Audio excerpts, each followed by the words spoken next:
தேவனுடைய பரிசுத்த நாமங்களுக்கு துதிகன மகிமை உண்டாவதாக.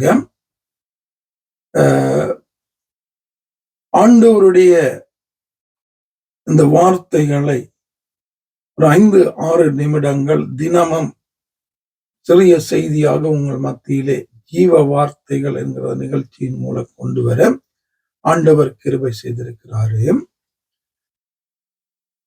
இந்த வார்த்தைகளை இன்னும் அதிகமாக நீங்கள் யாராவது படிக்க விரும்பினா ஒரு வேத பாடத்தை அல்லது ஒரு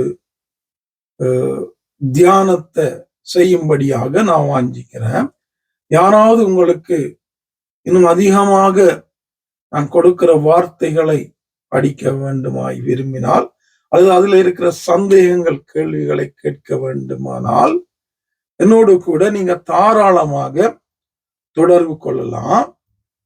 யூடியூப்ல போய் பார்த்தீங்கன்னா சுரேன் SUREN சுரேன் ANTON அண்டன் என்கிறதான பேர்ல பார்க்கலாம். அதே போல டிக்டாக்லையும் சுரேன் அண்டன் என்ற பெயர்களை பார்க்கலாம். என்னோட தொடர்பு கொள்வதற்கு என்னுடைய வாட்ஸ்அப் நம்பர் 00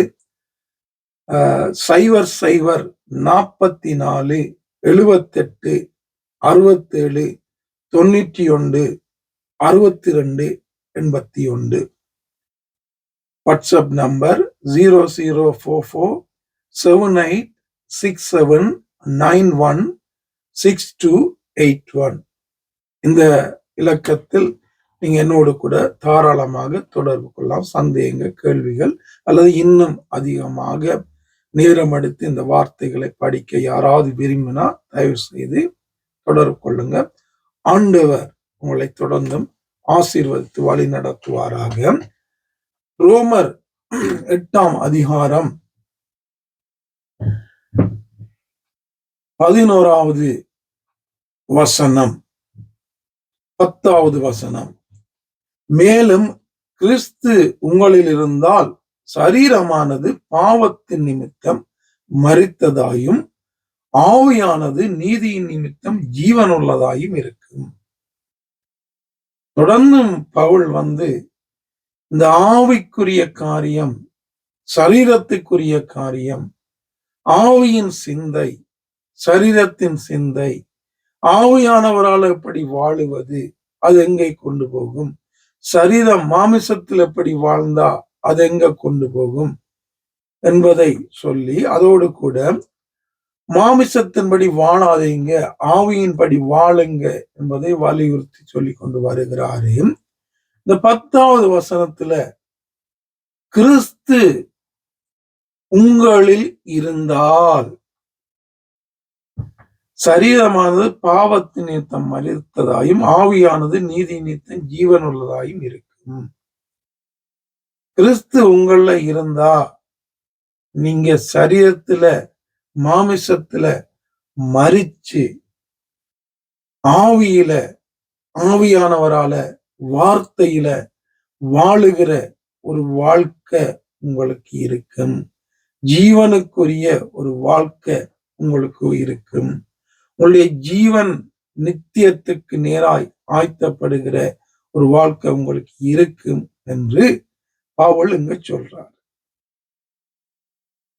அப்ப ஒரு மனிதனுக்குள்ள கிறிஸ்து இருக்கிறாரா, அந்த மனிதன் தேவனுடைய நீதியின் நிமித்தம் வாழுகிறானா என்பதை எப்படி அறிந்து கொள்ள முடியும் என்றால், அந்த மனிதனுடைய வாழ்க்கையில மாமிசம் கிரியை செய்யாது, மாமிசத்துக்குரிய காரியங்கள் இருக்காது, பாவம் இருக்காது, தேவனை வேதனைப்படுத்துகிற காரியங்கள் இருக்காது. ஒரு மனிதன் ஆவியானவரால வழிநடத்தப்பட்டால், மாமிசத்துக்கு செத்தவனாய், பாவத்துக்கு செத்தவனாய் இருந்தால், அவன் வார்த்தையின்படி தினம் தினம் தினம் கிரியை செய்து, அந்த வார்த்தைக்கு முக்கியத்துவம் கொடுத்து அதையே எப்போதும் பேசி, அந்த வார்த்தையின்படி காரியங்களை செய்கிறவனாய், அந்த வார்த்தைக்கு உரிய விதமான காரியங்களை பார்க்கிறவனாய், கேட்கிறவனாய், சிந்திக்கிறவனாய், அந்த வார்த்தையின்படி நடக்கிறவனாக இருப்பான்.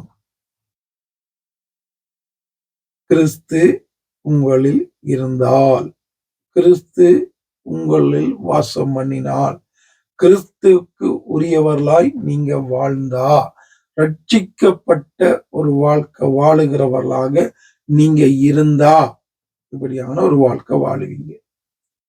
அப்படி வாழாத பட்சத்துல ஆண்டவருடைய சமூகத்துல போய் மன்னிப்பு கேட்டு மனம் திரும்பி தொடர்ந்து பாவத்துல வாழாதபடி ஒரு வாழ்க்கை வாழ ஆவியானுடைய உதவியை கேட்டு வசனத்துக்கு விட்டு கொடுத்து கீழ்ப்படிந்து வாழ எங்களை ஒப்பு கொடுக்கும் போது தெய்வம் யாரா இருந்தாலும் அவர் உதவி செய்ய தயாராயிருக்கிறார். 99 நல்ல ஆடுகளை விட்டு தொலைந்து போன, தனக்கு கீழ்ப்படியாத, தன்னுடைய வார்த்தையை கேட்காம போன அந்த ஆடை தேடி போகிற தெய்வமாய் அவர் இருக்கிறார். அந்த 2 குமாரர் இருந்து ஒருவன் தகப்பனுடைய சொல்ல கேட்காம தன் இஷ்டப்படி வாழ்ந்து பாவம் செய்து தேவனை மீறி வாழ்ந்து கொண்டிருக்கும் போது அவன் எப்படியாவது என்னிடத்துல திரும்பி வர மாட்டானா என்று தினமும் அவனுக்காக காத்திருக்கிற ஒரு தெய்வமாய் இந்த ஆண்டவர் இந்த நாளிலும் பாவத்துல வாழுகிற ஜனங்கள் மனம் திரும்ப வேண்டும், தன்னிடத்தில் வர வேண்டும், தன்னோடு வாழ வேண்டும் என்று எதிர்பார்க்கிறவராக அவர் இருக்கிறார். யாரா இருந்தாலும் தேவனுடைய சமூகத்துல போய் உண்மையாய் மனம் திரும்புவது மன்னித்து தன்னுடைய ஆவியை எங்களுக்கு தந்து எங்களுக்குள்ளே அவர் வாசம் பண்ணி தனக்கு நீராக எங்களை நடத்தத்தக்கதான ஒரு கிருபையை தருகிற ஒரு நல்ல தெய்வமாய் அவர் இந்த நாளங்களோடு கூட இருக்கிறார். ஆவியானவர் தொடர்ந்து என்னையும் உங்களையும் அப்படியாக வழி நடத்துவாராம். ஆமென்.